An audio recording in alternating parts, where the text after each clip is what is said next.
تایبەت بەو هێرشانەی کە کراوەتە سەر کێڵگەی غازی کۆرمۆر و لە ماوەی ڕابردووداوە بەردەوامی هەیە گفتوگوی زیاتر دەکەین بە میوانداری بەڕێز ئینتیفاز قەمبەر سەرۆکی لیژنەی پاراستنی کورد واشنگتن کە بەڕێزیان ڕاستەوخۆ لە واشنگتنەوە لەگەڵمان دەبێت. بەڕێز قەمبەرم کاتت باش سوپاس بۆی کە ئامادەی لەگەڵمان بەو دەست پێکەین پەیامی پشت ئەم هێرشانە چییە بۆ سەر کێڵگەی غازی کۆرمۆر لە هەرێمی کوردستان؟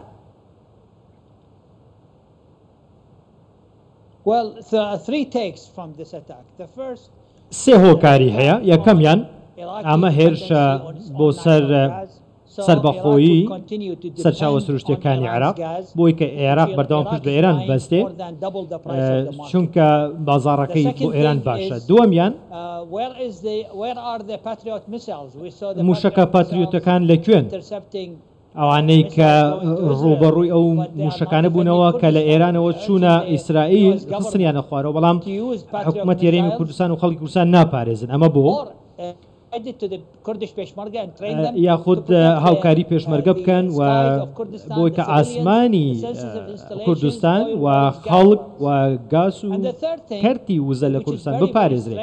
سێەم شت کە زۆر سەیرە بەلامەوە بافڵ تاڵەبانی سەرۆکی یەکێتی نیشتیمانی کوردستان و نەوەی نوێ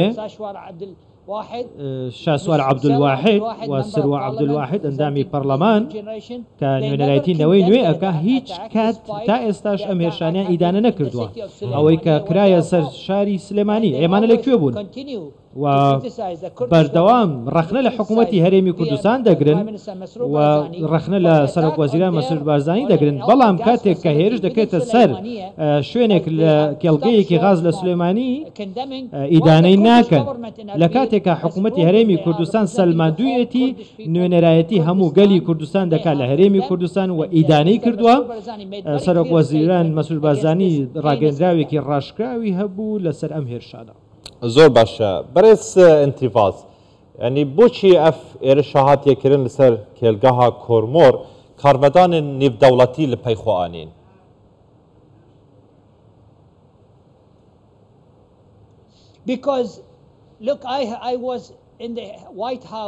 من لە کۆشکی سپی بووم لە کۆبوونەوەیەکی ئەنجومەنی ئاسایش بووم لە 2018 6 ساڵ لەمەوە بەرباسەکەم چۆن قسەکە لەسەرەوە بوو چۆن عێراق وای لێ بکەین پشت بە خۆی بەستێ و پشت بە ئێران نەبەستێ گاز ئێران نەبەستێ چونکە ئیدارەی ترامپ زۆر نیگەران بوو لەوەی کە عێراق لە ئێرانەوە با بڵێن کارەبا دەکڕێەوە ئەمە پارە ئەداتە تیرۆریزم. زۆر جار هەوڵمان داوەوە ویستویانە کە دەبێ عێراق پشت بە خۆی ببەستێ یاخود بەدیلێک بدۆزێتەوە لە ئوردنەوە لە قەتەرەوە لە سعودیەوە کارەبا بێنێ. بەڵام ئەم پشت بەستنە لەسەر ئێران زۆر خراپە و حکوومەتی هەرێمی کوردستان مانگێک لەمەوە بە ڕاگەیەندراوێکی زۆر باشی هەبوو ساڵێک لەمەوە بەر بە هەمان شێوە سەرۆک وەزیران مەسعود بارزانی باسی کرد دەبێ ئەم غازە بچێ بۆ ئەوروپا. ئەمە ئێرانی نیگەران کرد و میلیشیەکانی نیگەران کرد و دەستیان کرد بەو هێرشە زۆر خراپانەی کە ئێستا بەردەوامن. بەڕێز قەمبەر کەواتە ئێمە دڕاکێشا بۆ ئەوەی کە بپرسین ئایا ئەم هێرشانە بۆ سەر کەرتی وزە تەنها مەترسیەکەی بۆ سەر هەرێمی کوردستان و عێراقا یاخود مەترسی بۆ سەر جیهانی شەیە بە شێوەیەکی گشتی چونکە بۆ خۆتان دەزانن ئێستا جیهان پشتی بە وزە بەستووە و وزەیەکێکە لە کۆڵەکە و پایە گرنگەکان.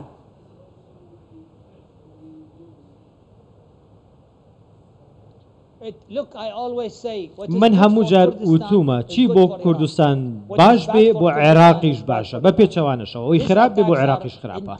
ئەم هێرشانە بە ئەنقەس ئەیەوێ خەڵکی کوردستان لە سەرچاوە سروشتیەکانی دا ببڕێنێت و نەتوانێت سوودی لێ بگیرێت کە ئەمە زۆر نادەستوریە و ئەم هەوڵە زۆر نادەستوریە وەک ئەو بڕیارانەی دادگای فدرالی کە خۆشی نادەستوریە.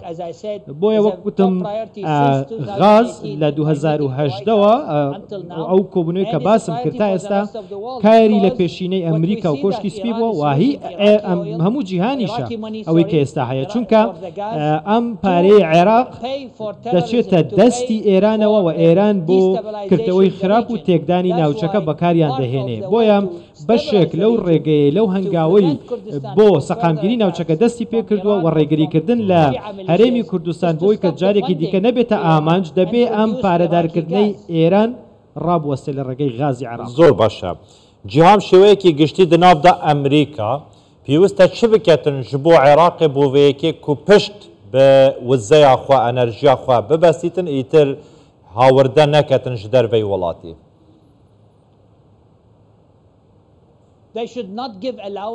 نابێ پارە بدەنە عێراق و نابێ ڕێگە بدەنە بە عێراق پارە بداتە ئێران ئەمە یاریەکە میلیشیاکانی شیعە هێرش دەکەنە سەر کێڵگەکانی غاز و ڕێگە نادەن عێراق غازی خۆی هەبێ چونکە دەزانێت پێویستی بە کارەبایە و لەو لاوە عێراق دێ داوا لە ئەمریکاکە کە سزای نەدا بۆی کە لە ئێرانەوە کارەبا بێنێت بۆیە ئێستا کۆنگرس یاسایەکی دەرکردووە ئێستا لە سیناتە ئەم یاسایە ئاڵێم پرۆژە یاسایە ڕێگەن دەگرێت لە سەرۆک بایدن لە هەر ئیدارەیەکی ئەمریکا بۆی کە ڕێگە بدا عێراق پارەی خۆی بداتە ئێران لە بەرامبەر کارەبا و کوردستان و دانەگاز کارێکی زۆر باشیان کردووە لە کۆرمۆر و ناوچەکانی دیکە و حکوومەتی هەرێمی کوردستان ڕۆڵێکی زۆر ئەرێنی و باشە گێڕێ لەوەی کە هاوکاری عێراقی بۆ کە پشت بەخۆی بەستێ بەڵام هێزێکی شەیتانی و تێکدەر هەیە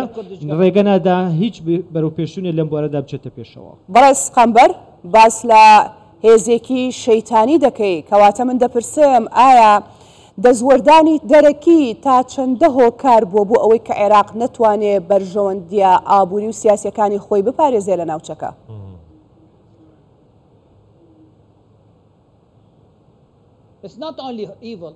ئەمە نەک تەنها شەیتانیە بەڕاستی زۆر ترسنۆکانەشە.